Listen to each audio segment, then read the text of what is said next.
Hi, this is Carmen with Skin R&I, and today I want to speak with you about those unwanted brown marks and brown patches that often appear on our skin.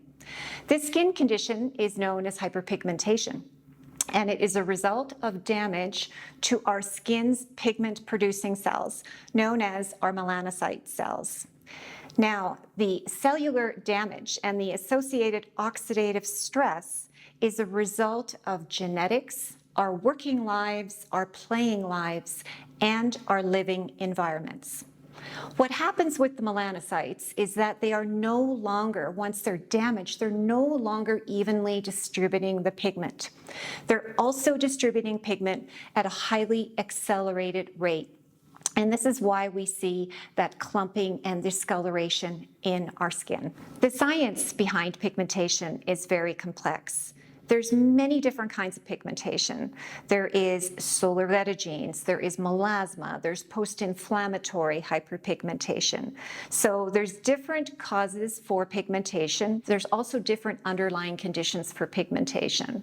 Most of us probably think that pigmentation is primarily a result of ultraviolet damage. While this is correct, there are many other things that can predispose our skin to unwanted pigmentation. For example, nutritional deficiencies, medications, many different kinds of medications, including anti-inflammatories, antidepressants, antibiotics, hormones, fluctuations in hormones, and underlying disease conditions such as diabetes and heart disease. These can all perpetuate pigmentation in our skin.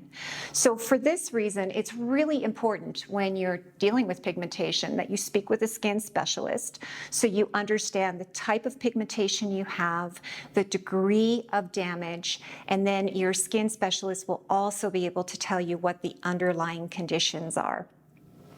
Now, as complex as hyperpigmentation is, I do want to give you a visual analogy so that you can really understand a little bit about what's going on with those melanocyte cells. I want you to imagine a garden hose that's attached to a sprinkler, and the sprinkler is evenly distributing water over the lawn. That's a healthy melanocyte cell, evenly distributing pigment. Now I want you to think about that sprinkler and that garden hose getting damaged.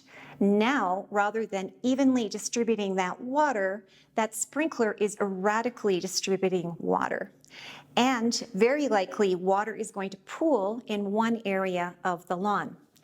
It's a very simple analogy, and hyperpigmentation is far more complex, but you can really visualize what's going on with those melanocyte cells when they get damaged. So now that you understand a little bit about what hyperpigmentation is, I want to give you my top 5 recommendations for how you can actually work on reducing that pigmentation in the skin.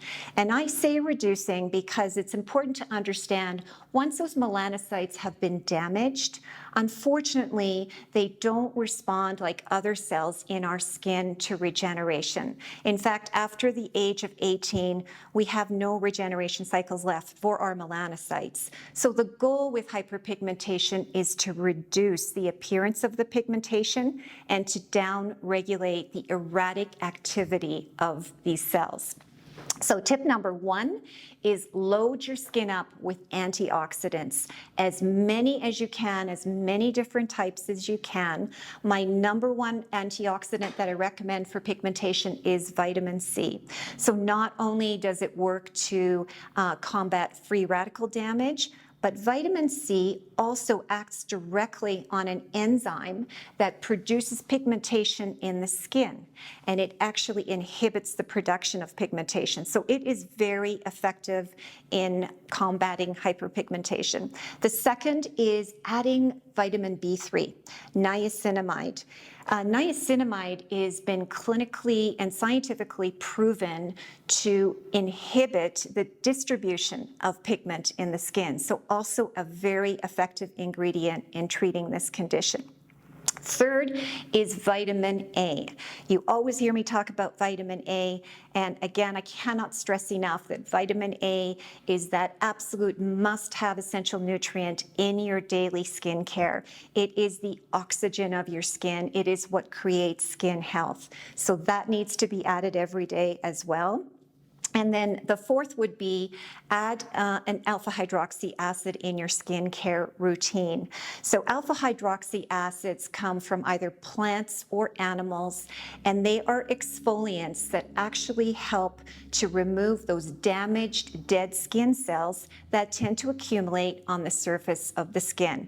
So also very effective when we're looking at hyperpigmentation. The last and absolutely non-negotiable tip I have for you is your sunscreen is not negotiable. If you work really hard to reduce pigmentation and you go back out into the sun without photo protection, your hyperpigmentation will come back and you've basically just been paddling upstream. So you have to wear your sunscreen every day, reapply after every 2 hours of UV exposure.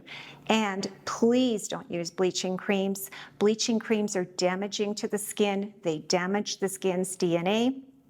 And they don't do anything to address the root cause.